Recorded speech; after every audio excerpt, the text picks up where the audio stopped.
So very importantly, we look at our value betting region and our strong hands that check. I think that's something that would be like one of the first things I would be thinking about when I'm thinking about how I'm building my checking range before either check calling or check raising.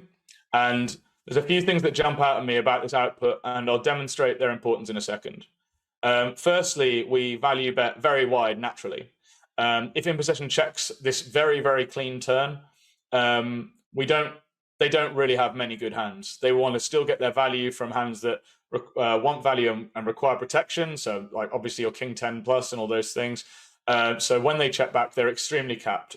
So if in position checks the turn, that means they are massively lacking very good hands. So our king X want to all get value, and as you can see, we're betting down to king 3, our weakest king, and we still value bet 9x quite aggressively too. I say aggressively, obviously it's a block, but the fact that we're betting it is important.